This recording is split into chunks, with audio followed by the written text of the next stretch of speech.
Uh, Open your Bible to Genesis. I would go to around 15, should be fine to start for today. We need to catch up a little bit from the last lesson, so we'll start right around 15.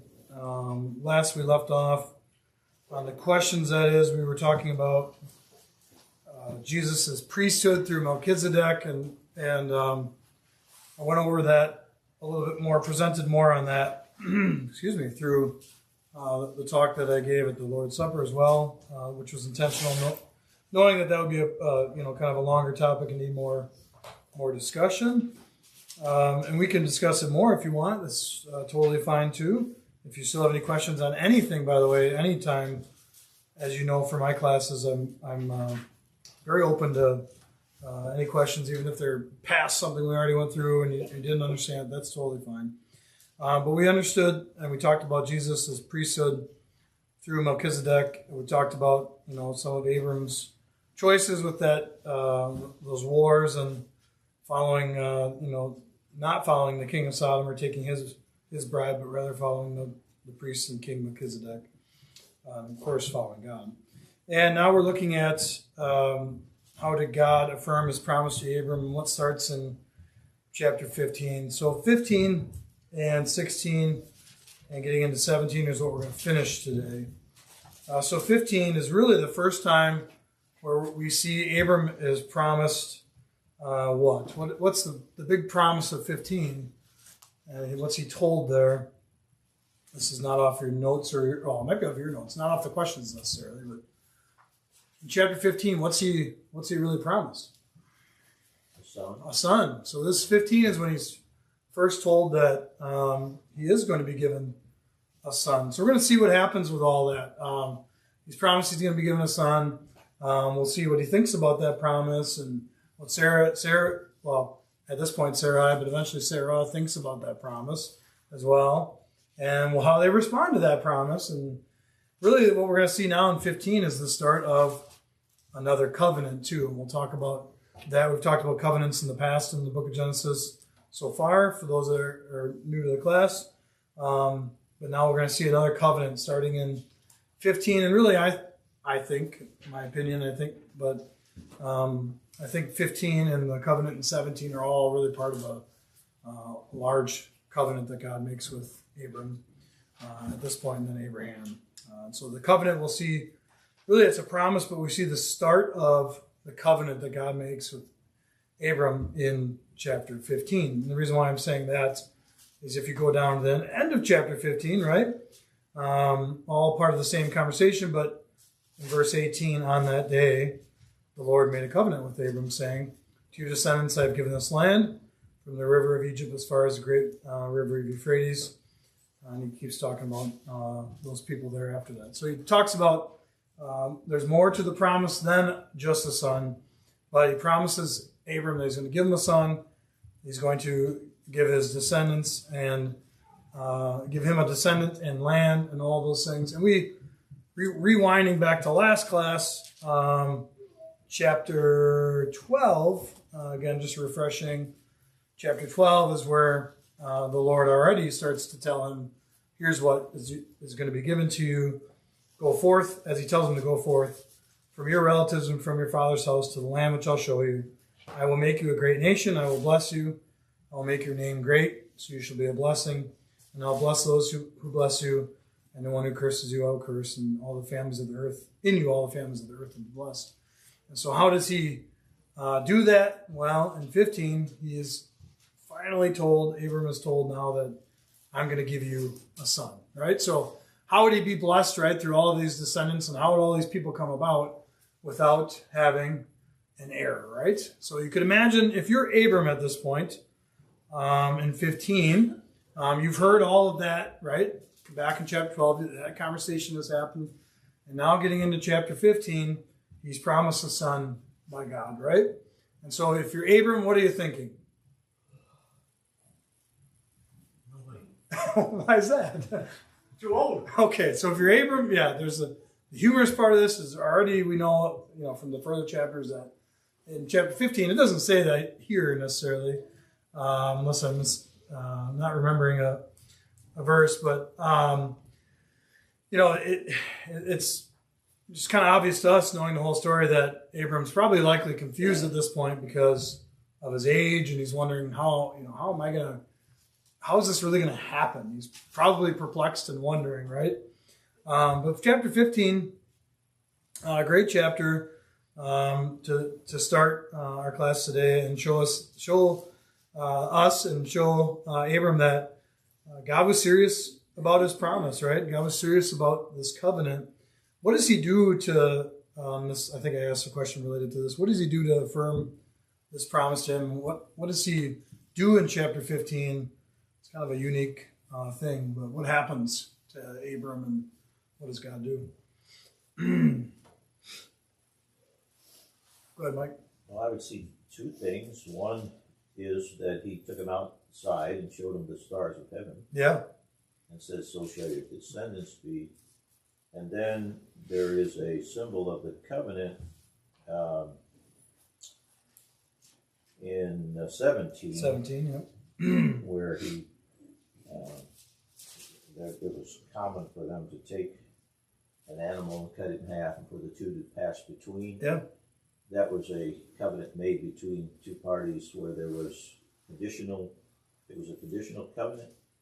And so I think this is an unconditional covenant, or what's sometimes called the unilateral covenant. God is saying, I'm going to do this. In fact, it actually says, I have given your descendants this land, as if it's already happened. Right. You're along for the ride if you want to be. Yeah. So God is going to bring this to pass, in a sense, with or without Abraham. Of course, we know the story, and we know that he cooperates. Later on, and I was just doing some more looking at this, circumcision is added, and that seems to be then something that kind of comes back as a conditional thing. Changes the covenant. I agree. Yeah. So anyway, those are a couple things. Yeah, initially, and maybe years past, I've maybe thought of this as almost reads like two separate covenants, but it seems like the covenant is amended, if you will, and then we'll see circumcision added in 17, and so really God's adding that human element to it, that conditional side of it now, where before, I agree, it's kind of, he's just saying this is going to happen. And we'll see Abram and Sarai's reactions and how they handle it, and they don't handle it very well, right?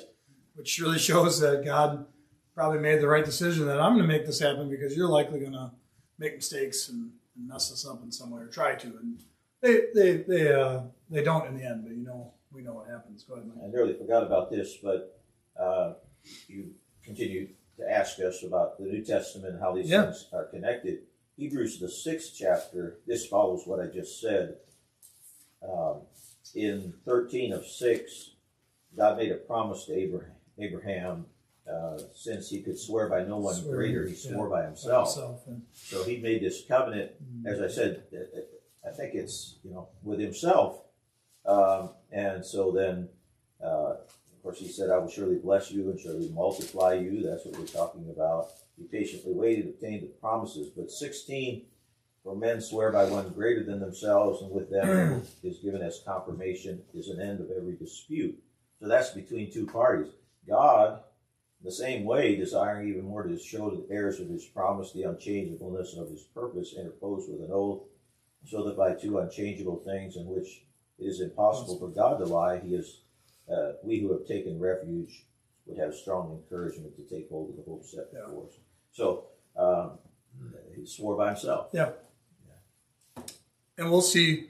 So really, what this is going to point to, this covenant with Abram, of course, and why is he trying to make Abram and his lineage so great? Is that's going to point to Christ. Of course, we've already established that already, but it's going to point to Christ, and we'll see that God was going to make that happen with Christ, no matter what happened in between, right? So, however, man decided to change things or intervene, God was going to make it happen with Christ, no matter what. And so we're seeing that established here in Genesis, pointing forward to a few thousand years later at the time of Christ. It's going to happen. All right, so that's what happens in 15. And again, there's a unique um, ceremony, if you will, right, where the animal is split and the two parties go between it. That's happening in the end of 15 as well.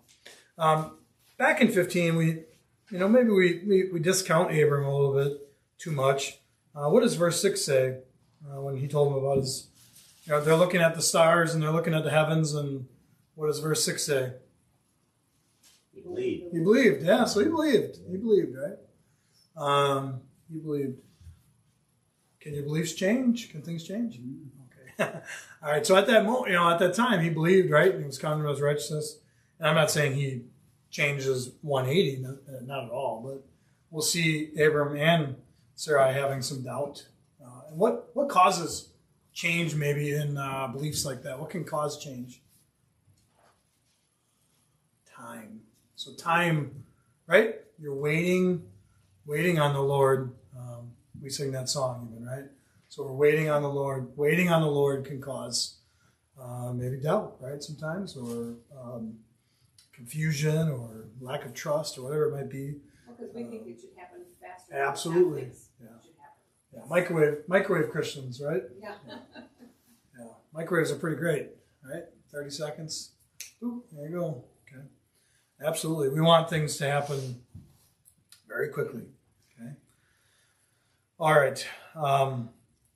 Just made me think of, the people in first, for the Abram's family and, long-term family in the first chapters of Genesis. They lived hundreds of years, right? So maybe they had to, if they were waiting on something from the Lord, they might have been waiting a couple hundred years for something to happen, right? So anyways, imagine waiting that long for something. All right, let's keep going into chapter 16. So 16 starts, we don't know how much time is there, but I assume there's some, and I think some of you have, based on your faces and nodding, that some time has passed, right? Some time has passed. How much is it? We don't know. But 16 says, Sarai, Abram's wife, had borne him no children, and she had an Egyptian maid who was Hagar. So 16 verse 1, what does that really tell us? They tried and it's not happening, right? So we don't know the timeline. We don't know how long it's been, necessarily, but we can assume that there's been some effort there. Well, God said he's going to give us a son. Okay, we'll try again. We're how old, right? This is, maybe they're thinking this is crazy, but he said, and if they're trying and it's not happening, right? 16 and 1. So Sarai says to Abraham, now behold, the Lord's prevented me from bearing children. Ooh. Uh-oh. Is that true? I don't know if it was the Lord preventing Sarai, or if maybe her attitude is what prevented it from happening. We're not sure, but there's the first kind of accusation from Sarai there, and then we know the story. So somebody summarize the early parts of 16 there, so we don't have to read it word for word. I know it's a pretty common story. So what's the choice that's made in between? We'll get to the ramifications. But what's the choice that's made from Sarah and I have a different comment? Just Go ahead. on your earlier comment. So the Lord had prevented her. She was past childbearing by this time. Yep. So she, her comment was, the Lord prevented her. That probably was accurate. Okay. And the reason I think that is two reasons. One, it's more natural to have children than not have children. And so in the times when children were not born to someone, there was a reason for it, and often identified from the Lord. The other thing is, now the Lord can show that he's faithful to his promise through Sarah in a way that will be absolutely convincing. Yeah. Okay. Because it is now miraculous. Because it's miraculous. Okay. Right? Because she's past normal age of childbearing, and it's just not going to happen, in a sense, naturally anymore. Okay. So anyway, that's... No, I don't disagree. I think there's different ways we can... I think there's assumptions, a lot of it made there, but not saying yours is all assumptions, but we have to just assume things. We don't have all the information, but that's an interesting way of looking at it. I definitely don't disagree. All right, so what is Sarai and Abram ultimately? Well, I guess I lumped them together. But there's two parties. What did they try? What was their solution to the baby problem? Right? Circumvent God's plan. Yeah, their solution. We'll take care of this ourselves. Right? A surrogate, right? And so Abram's, I'm on board. Yeah, great. Sounds great, right?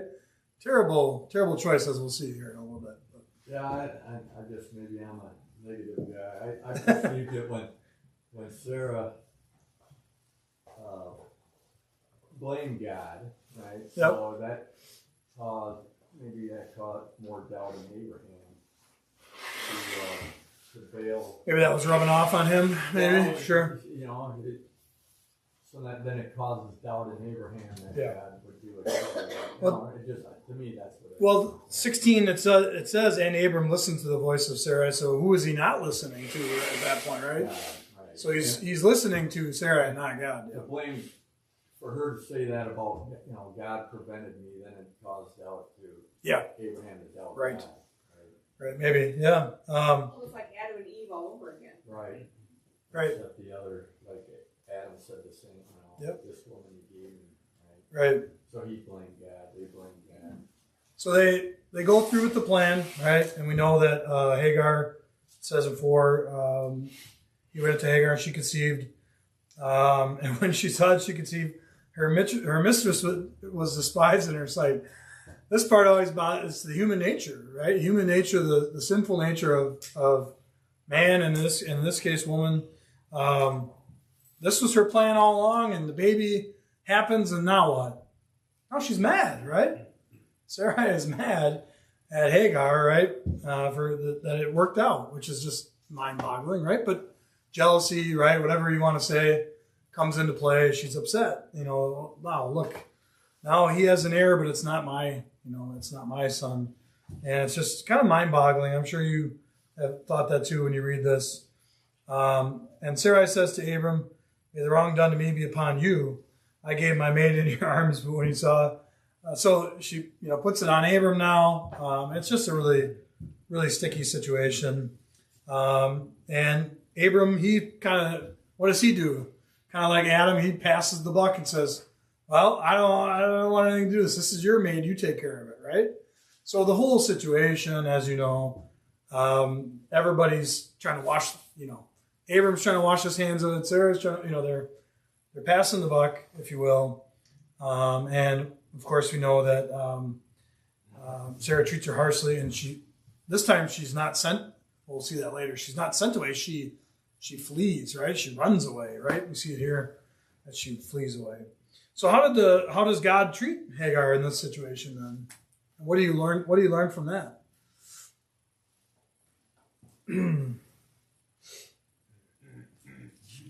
So she's the victim of this sinful of the sin, yeah, right? And he comforts her, right? He shows her or tells her, what's going to happen, and then it's going to be a good, it's going to work out okay. So what they did was go against God's plan. So what is it going to do? It caused adverse circumstances or adverse effects, right? Yeah. Same thing with our lives, right? Right. Yeah, we've mentioned this in the study so far. There's cause and effect with sin. And of course, we'll see even more as we keep reading. But common reoccurrence is going to keep happening, right? God has His plan. God has His covenant with man. Man breaks that covenant. Man, messes up, for lack of better words, right? But in this case, a very good thing to see, God taking care of Hagar. She was, really kind of the middle victim of this, and he takes care of her and treats her well. And even in, towards the end of the chapter, she tells him, flipping it backwards. He tells her, you're with child, you're going to call him this, but I will greatly multiply your descendants, so there'll be too many to count. So he says that your name will live on, right? And really assigning that to her and not to Abram, which is interesting there. Instead of his descendant as his son, his descendant, your son, your descendants is what the Lord says. And she recognizes, she calls on the name of the Lord and spoke to her, you are a God who sees. Where she said, I have even remained alive here after seeing him. She questions, I can't believe that God has appeared to me and I have remained even alive in his appearing. So she seems to have a great understanding, or a understanding of God and the fearful side of God, but now she sees his compassionate and caring side.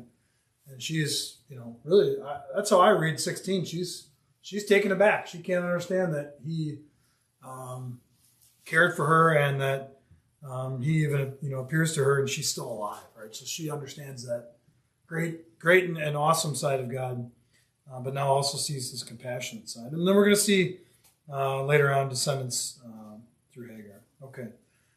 Go ahead, Mike. Just a couple things about the name Ishmael.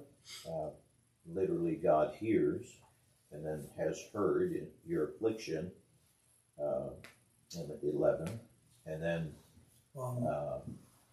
let's see. We'll see that later on too, right? Yeah, 13. Then she called on the name of the Lord who spoke to her. Yeah. Called the name of the Lord who spoke to her. You are God who sees. Yeah. And so he hears and he sees her affliction.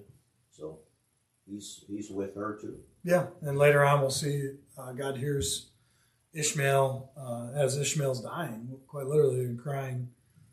We don't know how old he is there, but we'll see that later on too.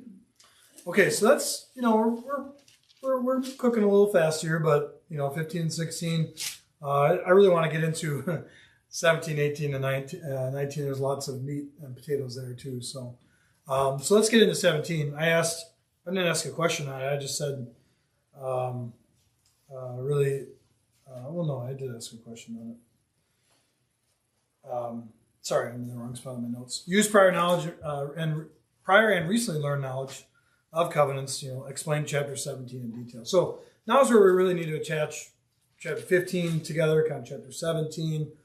What is the covenant, right? What is happening in 17? What happens to? There's lots going on here, right? So let's get some things down. So in 17, Abram is 99 years old, and he appears to him, and he says, "I will establish my covenant between me and you, and I'll multiply you exceedingly." Now he's told him this kind of before, right? I'll make you great. I've shown you the stars, right? In 15, so he's told him this before, and Abram falls on his face, and God talks to them. As for me, behold, my covenant was with you, and you will be the father of multiple nations. And now this big moment, he changes his name to Abraham in verse 5. And I will make you exceedingly great and fruitful. And 6, I will establish my covenant between me and you through your descendants after you throughout generations for an everlasting covenant to be God to you and your descendants after you. The everlasting covenant is pretty important, right? Why is it an everlasting covenant? Who's included in the covenant? Christ and we are. Yeah, Christ, and then ultimately us through Christ, right? So a really great moment in the scriptures. He says, I'll establish this everlasting covenant to be God to you and to your descendants after you. I'll give to you and to your descendants after you the land of your sojournings. He talks about that land promise again too, right? So his name is changed, and God says, I'm going to make this covenant with you, and it's going to be everlasting, which is pretty powerful. So I don't know if have you read that before and thought, well, that's me too, or did you just think that was covenant between God and Abraham, right? But he says it's an everlasting covenant to your descendants and all those after you, which is really great. Through his seed, the covenant perpetuates. Yeah. Right. And so as Mike said in 9, what do we see in 9? And this is going back to what Mike was mentioning. And remember, we talked about covenants a little bit. Sometimes they're conditional, sometimes they're unconditional. There's more than one party, right? So what do we see in 9? You shall keep my covenant, you and your descendants, right? So now he says, you're a part of this. I want to make sure you know that you're a part of this, right? I don't know if I'm reading in too much, but seems likely that this happens right after the mistake with Hagar, right? Right, and the mistake with Sarai and Hagar. In 17, God says to Abram now, basically, I don't want to make it too common or informal, but you're a part of this, okay? Right? He's establishing, saying, you need to realize, Abram, I'm going to do this, but I want you to be a part of it. And maybe up to this point, again, Abram's just they're not quite there yet. Abram and Sarah weren't there, understanding that they're going to play a part in it, and they have to trust in God to play that part. Like it's about 13 years later, because Ishmael was born when he's 86. So Oh, sure, in 99, yeah. So, I mean, we read about that. Yeah, no, it's a good point. So he tells him, this is my covenant that you'll keep. And then, of course, we see now there's a symbol on this covenant. So what's the symbol for the covenant in chapter 17? Circumcision. Why that is a symbol? I don't know.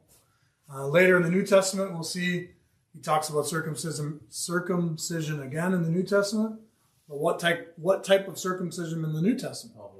Of the heart, right? So it's a circumcision of the heart, and we won't take time for that right now, but the contrast is made in the New Testament between the circumcision of the flesh and of the heart.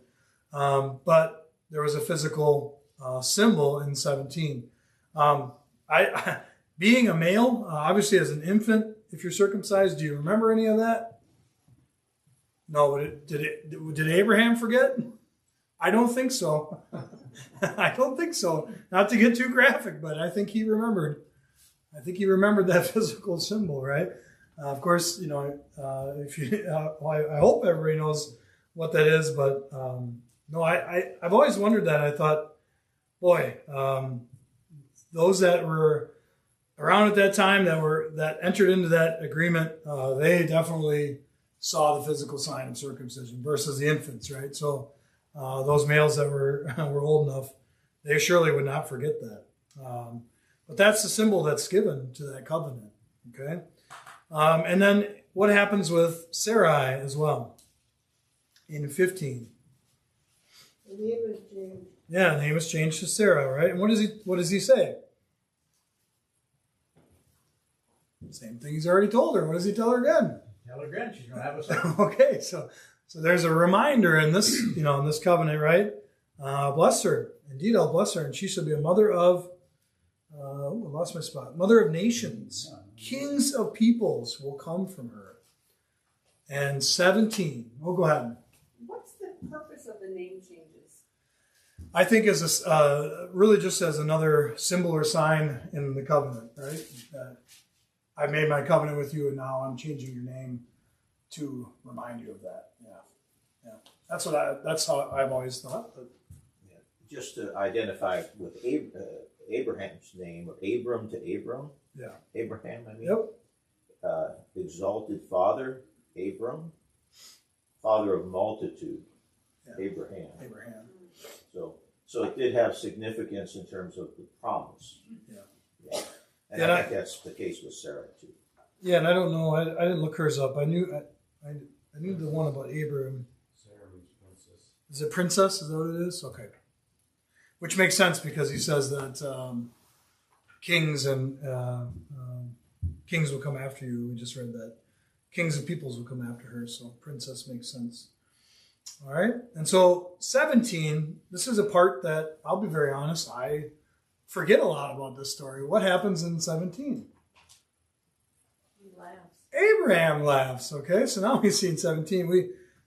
I don't know about you, but are you usually harder on Sarah than you are on Abraham in this story, right? Usually we're pretty hard on Sarah because she's the one that we see laughing later on here as we get to it. But in 17, Abraham falls on his face and laughs, said in his heart, will a child be born to a man 100 years old? And will Sarah, who is 90 years old, bear a child?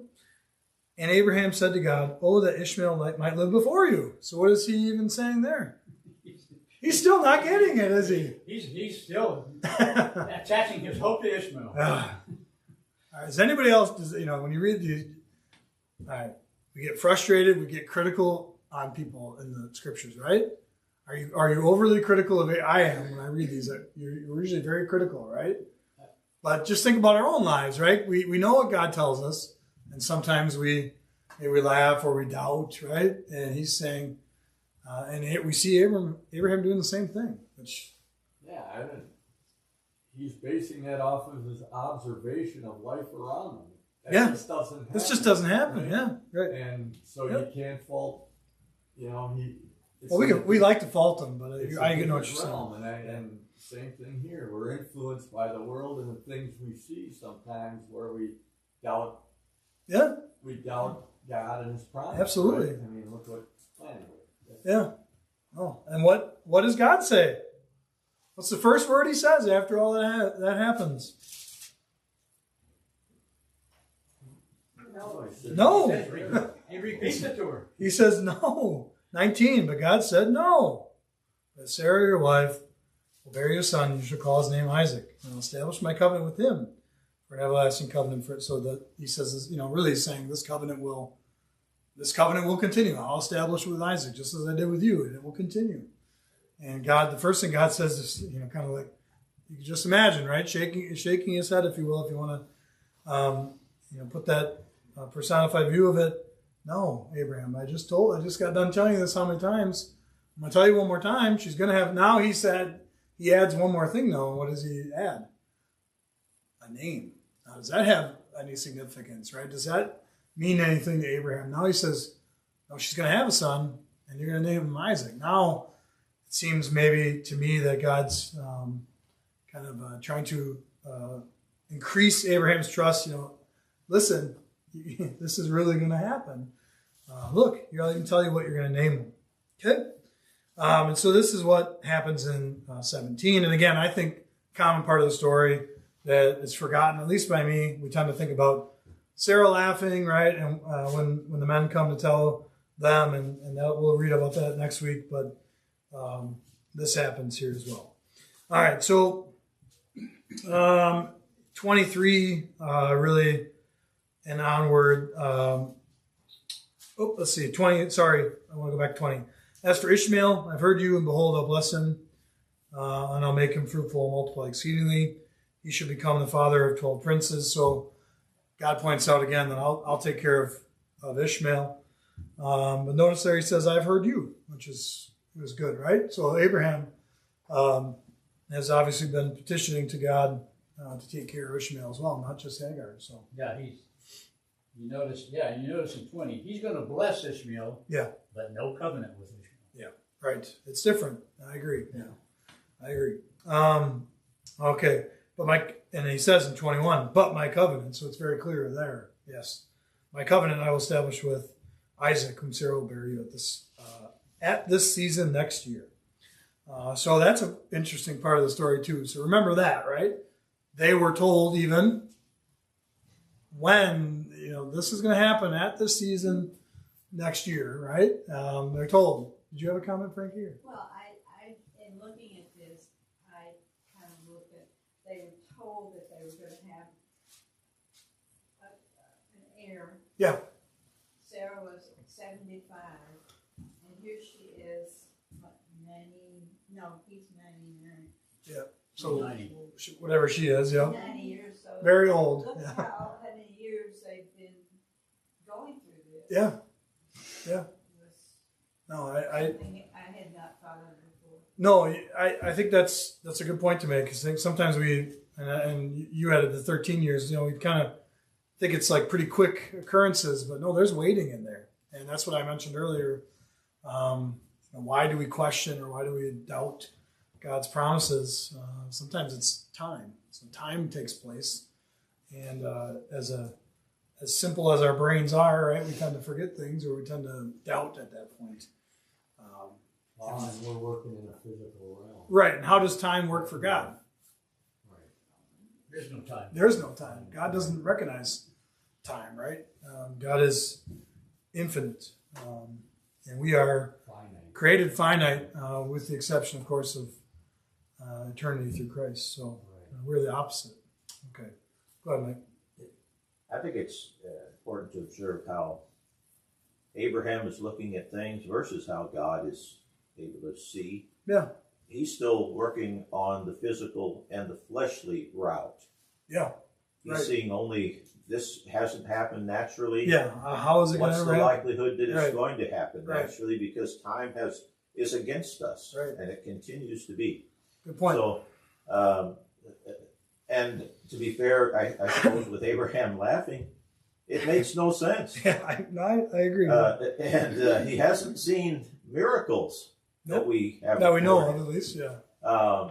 So that, well, that's, you should be able to draw from, as we often point that out, right? We think, well, we can develop faith on the basis of miracles that have happened to believe what God is saying about our future, right? With reference to Jesus, things like that. How much of that has Abraham had at this point? Yeah. So he has a child naturally with Isaac, with Hagar, and Ishmael is born. That made sense, Right. at least from a practical standpoint. But we haven't gotten to the promise and the miraculous, and so that'll come. Yeah. I tend to be, I don't know, I always tend to be a little harder on him. I think he knew of the flood, right? So he knew of that. And he must have seen the wonder of God in that, in that occurrence and being taught that. But anyways, let's keep going. So the covenant, really this covenant is established in 17. We'll see the God following through on that covenant in 18 with the birth of Isaac. So a couple of summary things. God's promises. He promises numerous descendants to him, right? He'll be the father of many nations. Kings will come from him, and Sarah was promised that too, right? Kings would be from her. It's an everlasting covenant. We read that already. There's also land promise in there, that there's going to be the land of Canaan. Okay. What's the human responsibility? I don't know that we've honed in on that. Where does he say to walk before me? I forgot to write it down. Unless I'm thinking ahead of chapter and we haven't seen that yet.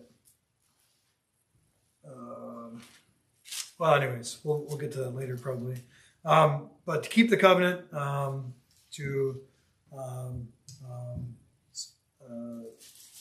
receive that sign of the covenant. So there's a circumcision. We talked about that outward marking. And so those are just different parts of the covenant. And how does that connect to Christ?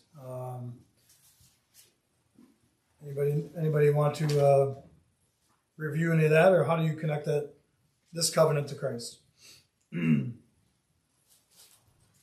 ask you that question ahead of time, so you have to think off your prior knowledge or off the cuff, I guess. Go ahead, Mike. I could maybe do it in one verse, Galatians chapter 3 and verse 16. That's where I was going. Okay. Go ahead. Now the promises were spoken to Abraham and to his seed. He does not say And two seeds. Yeah. referring to many, but rather one, and to your seed, that is Christ. Yeah, so one of the great passages to go to help just nail that one down is Galatians chapter 3, as it's stated directly right there. This is the eternal side, really, of that promise, that covenant through Christ. Okay, let's get into chapter 18 then. So chapter 18, I gave you the material last week. If you didn't get it, so let me know. I've got some I can give you after class even. But I just put a reminder in there of the class, weeks ago, our class goals, just to kind of keep those things in mind. I don't want to review all of them right now, but for chapters 18 through 23, but review those. Chapters 18 to 23, real fast. What are we going to see? We're going to see the birth of Isaac in 18. In 19, we're going to see Sodom and Gomorrah, right? And more with Lot. And then verse 20, we see Abraham making the same mistake that he's made once before. He did it again. Unfortunately, he does it again, right? 18 is just where Isaac is really promised. He's not born. 21 is where Isaac is born. And 21 is where Hagar is, again, treated poorly. And this time, she gets even to the point of death. And then we'll see a human covenant in chapter 21 with Abimelech. But then 22, we're going to see the offering up of Isaac, and that's a very common and well talked about story. And then 23, then the death of Sarah. So I stopped at 23 with this next lesson because we're going to see the death of Sarah, and then 24 we see Isaac and moving forward, right? So now we'll basically be moving forward with Isaac in 24 and what happens with him. And then Abraham, is it 25 where Abraham dies? Yeah, Abraham dies in 25. So we'll see Abraham's death in 25. So that's kind of what's coming up. So 18 is really, we see the promise. They've been told many times, and now we see like the real, God's really trying to double down and like, I really mean this, and we're going to see that in 18, right? We'll go from there. So I asked you, in preparation, read all the chapters, be prepared to discuss Abraham and Sarah's reaction to God's promise. We already did that. I did that intentionally. I knew I wanted to get into that because that kind of spans between 17 and 18 here. We're going to see Sarah's response here in a second. And then there's a connection made in Galatians. We'll probably get to that next time. So if you want to read Galatians 4, you can look there and try to see that connection that Paul makes with the story of Hagar and Sarah there in Galatians 4. So make sure you read that ahead and do some thought with that. But then there's just a bunch of questions that go forth with the chapter. So 18, the Lord appears to him by the oak of Mamre, which he was sitting at the tent door in the heat of the day. When he lifted up his eyes and looked, behold, 3 men were standing opposite him. And when he saw them, he ran to the tent door to meet them and bowed himself to the earth. And he said, My Lord, if now I have found favor in your sight, please do not pass by your servant. So, interesting passage. I don't know how much you've studied it before. Is it God appearing to them? Is it God appearing through angels? Is it angels appearing to him? Did you study that before or read that before? I don't want to get too bogged down with it, but it is interesting how God appears to him, right? Go ahead, Sharon. I think it's both because the angels have left in one part already, and then God is still there. Yeah, yeah. Right. Mm-hmm. Yeah, good. Okay. Anybody else? I don't know if you've read that section in much detail or given that much thought, but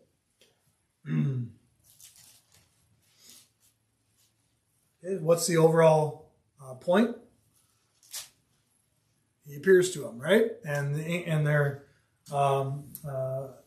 does based on what you read, does Abraham recognize the presence of the Lord and or the presence of the Lord's messengers? Does he recognize that this is not just random? I guess what I'm getting at is, does he recognize that it's not just 3 random guys, going along the trail? That's what I'm trying to get across. Yeah, it's often hard to determine exactly how the Lord is appearing. You might just notice in 22 of 17, after he finished speaking with Abraham, that the Lord went up from Abraham. So he was there. Yeah. In other words, he went away. Correct. And then in 18, he appeared to him. But sometimes he appears, as we'll see later, too, in the form of angels. Yeah. But it's still a representation of God. That is, whatever is being presented or the person is representing the Lord, it's essentially the same in terms of the authority, the message, all of that. So, that's all I was, right. That's what I was trying to establish, is that he understands that this is a message from God and not just some random people. And also the New Testament that talks about entertaining people in your house, and whether you unawares, unbeknownst to you, you're entertaining angels. Right. Maybe it's referencing this passage. Oh, could be, yeah. The other thing, last thing I would mention is, it says that there were 3 men. Yeah. And so he lifts up his eyes and he sees them. I think that would be a different situation if it were God, himself. Right. Yeah, I agree. We're out of time, but summer, we'll get into it more next week, but next week I really want to move into Sodom and Gomorrah. So we've already talked about it a little bit today. Sarah, how does she hear this? And by the way, she's heard it before because God's told it to her and Abraham's told it to her. But how does she hear it this time? Sounds like she's eavesdropping. She hears it through the tent wall, if you will, right? Yeah. And she again finds this rather humorous, just like Abraham did. Shall I indeed bear a child when I'm so old? Then in 14, is anything too difficult for the Lord? At the appointed time, I will return to you at this time next year, and Sarah will have a son. Sarah denied it, however, saying, I did not laugh, for she was afraid. Right? So she kind of denies it. Oh, no, I wasn't laughing. She gets pretty afraid, realizing, no, this is really going to happen. And so that's what we see in 18. And we'll talk about Sodom and Gomorrah then. And then at the end of 19, is it? Yeah. And at the end of 19, we see this interesting, and I have a question on that, very interesting interaction between God and Abraham. Almost seems like, negotiating, right? Abram's petitioning God saying, well, if you find 50, or how about 45? How about 30? How about 20, right? So be ready to talk about that. That's kind of an interesting scenario too. And then, of course, Sodom and Gomorrah. So I don't have more material for you, and I did that intentionally knowing that this would be about as far as we got. We'll get into that new material next time. Okay?